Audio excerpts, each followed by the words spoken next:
What's going on, everybody? Today we are playing Pokemon Unbound 2.0 Insane Mode. In this video, we are going to battle the final evil team boss of this game, Aklove, atop Crystal Peak, in a double battle with the help from our rival here, which is partly what makes this battle so difficult, as we only control one slot of the Pokemon on the battlefield. We get to choose 3, and the other 3 Pokemon on our team will be controlled by our rival. The battle that decides it all, and to save the Borrius region from destruction, here we go. Light of Ruin leader Aklove is going to lead with Togedemaru and Gardevoir. A pretty scary lead coming out right off the bat as we send out Toucannon and Aegislash to start the battle. Gardevoir's ability Trace is going to copy Toucannon's skill link, but this is irrelevant because Gardevoir does not have any multi-hit attacks, so it doesn't matter. This turn 1 is pretty simple here. We always click Iron Head, but Aklove reveals that Gardevoir is no ordinary Gardevoir. It is in fact, of course, Mega Gardevoir. Aklove wasting no time busting out the Megas right away. Togedemaru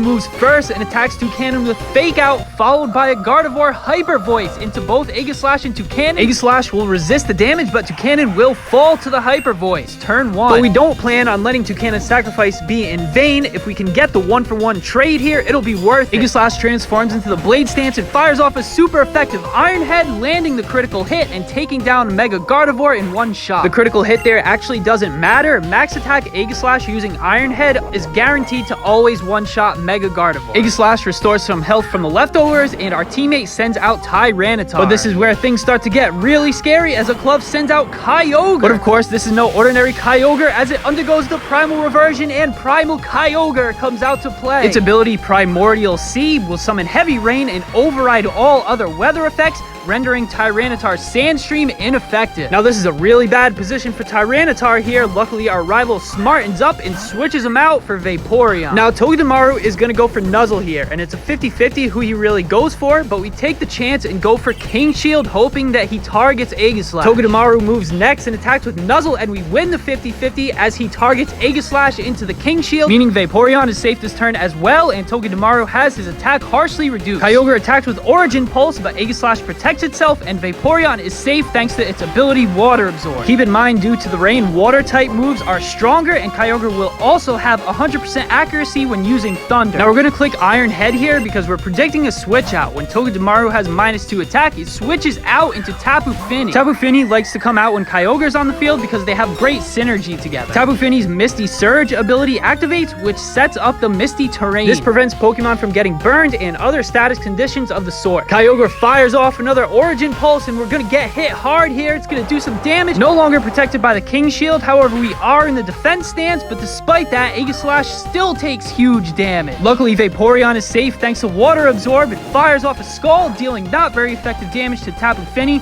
but once again, there is no longer a burn chance thanks to Misty Terrain. Now it's our turn to attack. Finally, Aegislash transforms into the Blade Stance. We fire off an Iron Head into the predicted Tapu Fini slot, bringing him down to about half health. Now, Aegislash has done a great job here. We're not going to be able to take another hit even in the defense stance, so to get off some last minute chip damage, we fire off a Shadow Sneak into Kyogre, and he didn't like that too much. He's going to retaliate with an Origin Pulse, which is going to be totally overkill, way more than enough to take down Aegislash, but luckily at least Vaporeon will be safe. Vaporeon's Water Absorb actually heals Vaporeon when hit with a water type attack, but since he's already at full health, he'll just take no damage instead. But the same can't be said for Icy Wind. Vaporeon takes just a little bit of damage, however his speed is lower. But Vaporeon hasn't moved yet this turn as he attacked with Scald, just dealing as much chip damage as he possibly can until we bring in Ludicolo to finish the job. Now this is exactly the position we want to be in here. Ludicolo has the Swift Swim ability, which means we are guaranteed to move first, and Aklove has his 2 water types on the field, both vulnerable to grass type moves. Now I hesitate here because we need to leave Kyogre on the field in order for the rain to stay up. We are holding a Grass Gem, which would get more use out of it attacking Kyogre, who has more health,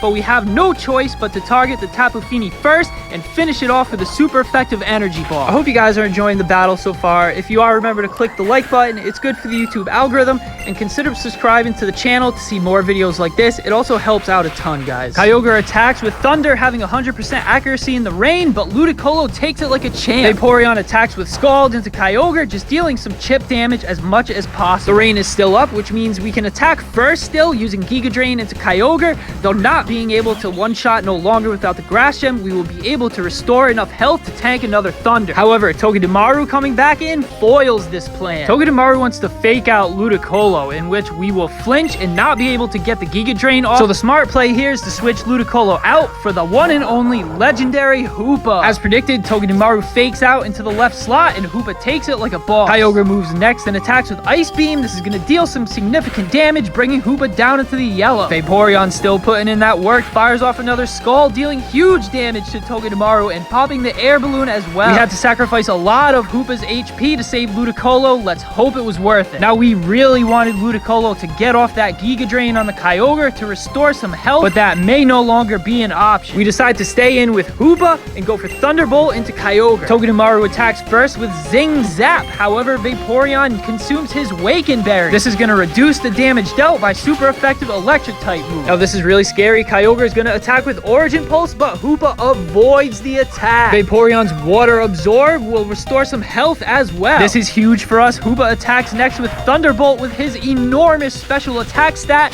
It's going to be super effective and enough to take down Kyogre. With Kyogre going down now, the Heavy Rain is now lifted, which means Swift Swim Ludicolo is no longer effective. Vaporeon fires off a Scald to finish off the Togedemaru once and for all. Let's go. A great turn here, turning the tides of this battle, but it is far from over. Aklove still's got 2 Pokemon left as he sends out Stakataka and Amoonguss. That's right, folks. Aklove has a Mega Evolution, a Primal Reversion, and an Ultra Beast. Now, these 2 Pokemon are his Trick Room team, and Stakataka is the one to set it up, so we want to take him out before he gets a chance to. Even with Hoopa's incredibly low speed stat, we attack first with a Dark Gem boosted Dark Pulse. This is also going to be stab boosted and deal some huge damage to Stakataka, getting him down into the yellow. Vaporeon will move next, even after having his speed lowered previously from the Icy Wind, and finishes off Stakataka with a super effective Skull. And this is huge. We've got him down to the 2v1, as well as taking out his Trick Room setter. However, Amoonguss attacks with Foul Play, and Hoopa goes down. Now, all we've got left is Ludicolo, and this is not a great matchup for us. This battle is not over yet. Amoonguss 2 times resists our Water-type moves, and 4 times resists our Grass-type moves, so we're going to do our best here to support Vaporeon by going for the Fake Out first. Vaporeon reveals Ice Beam and attacks Amoonguss for super effective damage, getting him down into the yellow. Amoonguss is going to flinch from the Fake Out, and it's super important that we don't let him get an attack off, because one Giga Drain into Vaporeon, and this could get ugly. We can't allow Amoonguss to restore any health, so we have to do enough damage here to take him out on this turn. We attack with Surf is the best option because it is only 2 times resisted rather than Grass moves, which would be 4 times resisted. Using Surf is also going to heal Vaporeon thanks to the Water Absorb ability. Getting off that last little bit of chip damage may have just put him into range of an Ice Beam as Vaporeon attacks and finishes off Amoonguss once and for all. And there you have it, folks. Light of Ruin leader Aklove, GG. This was a tough one, guys, especially because we're only controlling 1 Pokemon and the AI controlling the other Pokemon on our team. But our teammate actually battled really well this time, which is why we were able to win. To be honest, Vaporeon was the MVP of that battle, if you ask me. But I hope you guys enjoyed the video. Leave a comment. I'd love to hear your thoughts. Remember to like the video and subscribe to the channel if you haven't already. And as always, thanks so much for watching, and see you next time.